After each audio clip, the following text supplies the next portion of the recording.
Remember to hit that subscribe button.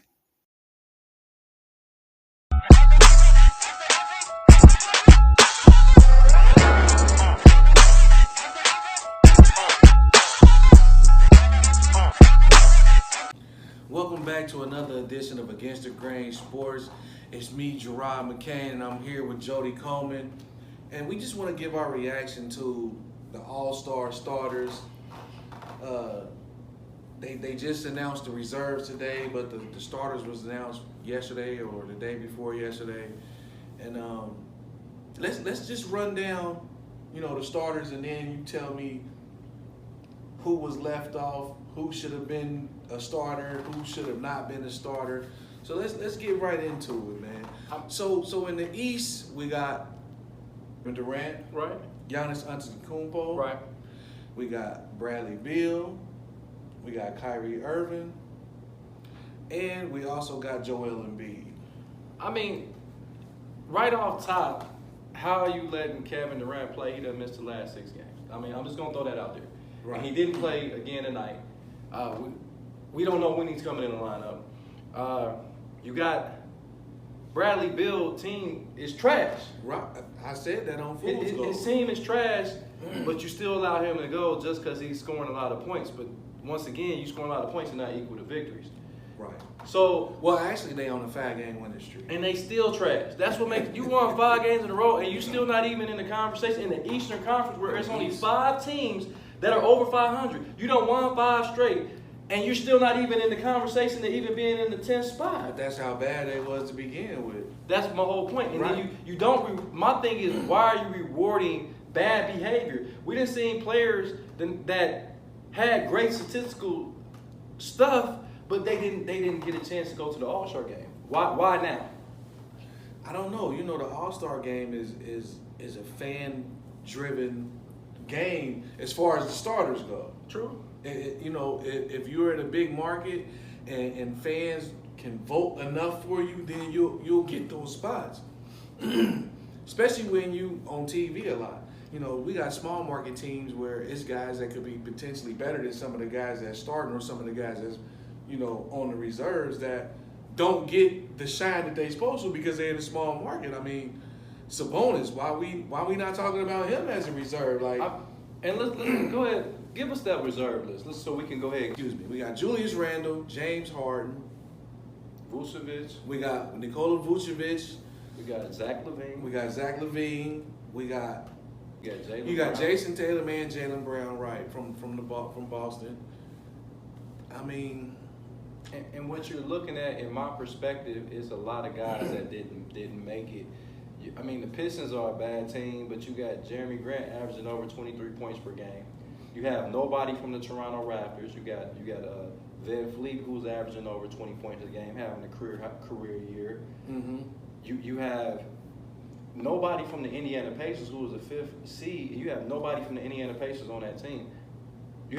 I'm not understanding now. The starters I get, but the reserves I don't get. Well, I Kyrie could even, Irving, I could even, reserve. but I would swap out either Kyrie or Bradley Beal for James Harden. In the starting lineup, I mean, my thought process is I know the Eastern Conference is bad, but where is Trae Young at? He at home, Trae Young averaged 29 points a game and 9 assists, and it's his hometown. but nobody's mad that he didn't make it. Though. They should be mad at you letting Bradley Beal in there.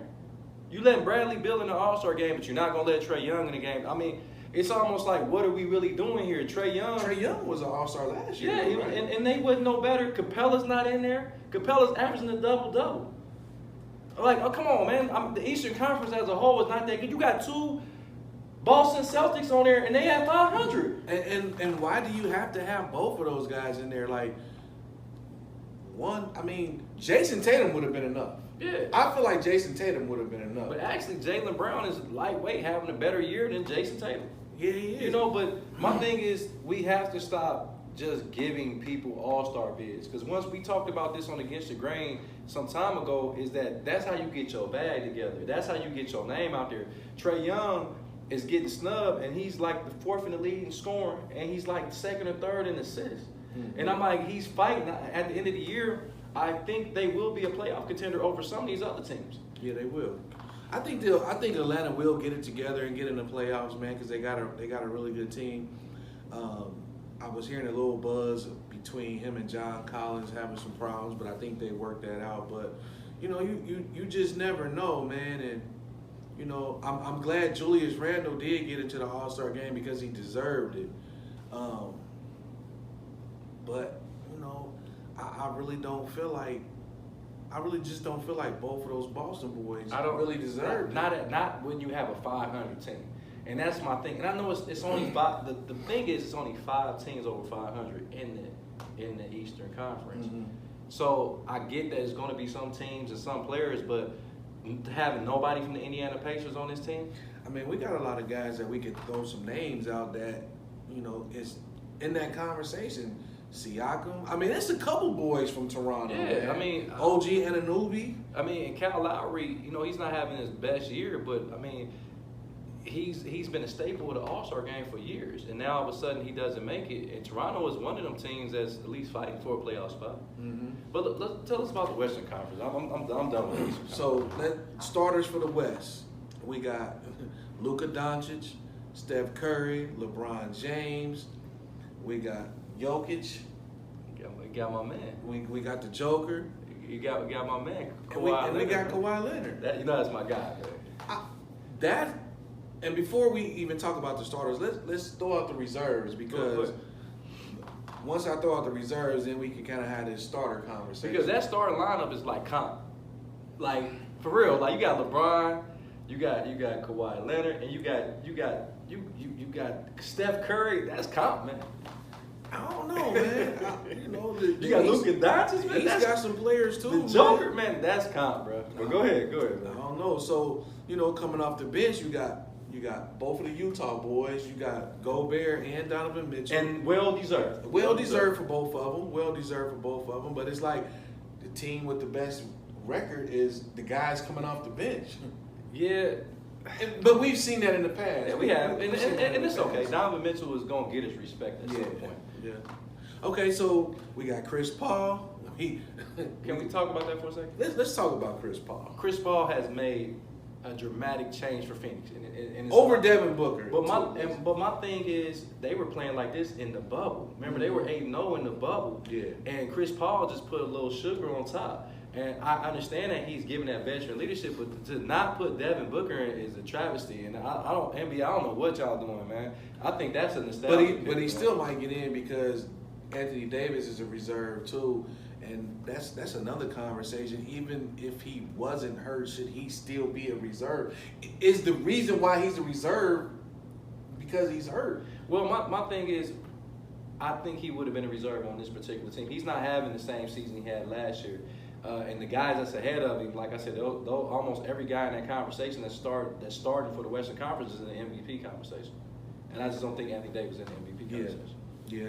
So also we got Damian Lillard coming off the bench. That's Dame time, man. It's Dame time. We got Zion Williamson coming off the bench. I like Zion, but I just think it's premature on his All-Star bid. When you got players on your team, Ingram, that's playing a little bit better. Yeah, he but is. The NBA wants Zion to be the face of the NBA so bad that I think they're forcing him in. But continue.